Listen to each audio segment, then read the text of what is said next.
It's Presley at ActOutGames.com here, and today is Comic Book Thursday, and I'm going to be reviewing Gotham Academy 10 and Planet Hulk 5.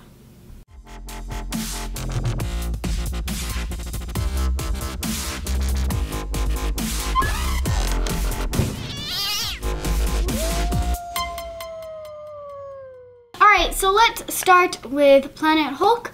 So it's kind of hard to talk about this without being super spoilery, but I'm going to try my best.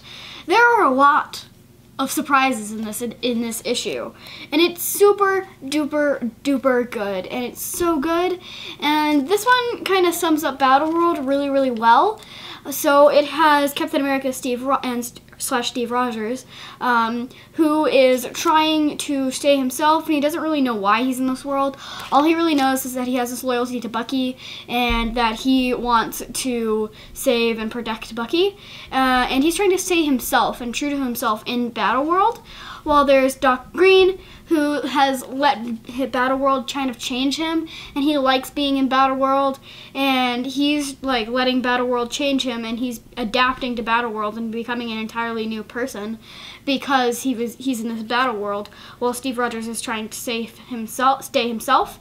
So it's really interesting, and it's just like the conflict between those characters and how they want different things, and that's what kind of this one's about, and it's super duper good. Like I said, lots of surprises, and this one seems to wrap up and finish Planet Hulk. I think this is the last episode, the last issue of Planet Hulk, because it says this is the end of Chronicle, so I believe it's the last thing of Planet Hulk. I kind of wish this one lasted longer because it was really good, but it's still super cool, and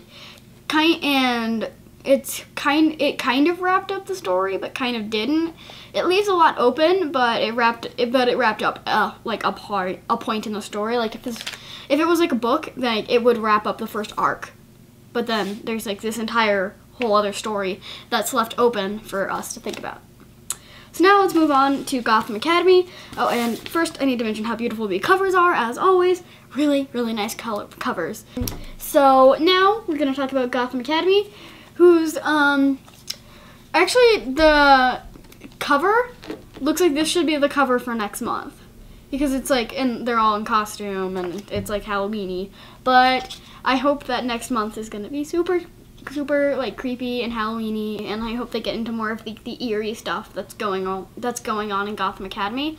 Like, it seems like they will, because in this issue there's a lot of eerie stuff, and Olive thinks that she sees the ghost of her mom, and she thinks that this ghost of her mom caused a fire in the theater area, so she thinks that that's what's going on. So she and her friends go into the theater club so they can kind of investigate, like if she saw her mom's ghost or if she was just hallucinating and stuff like that.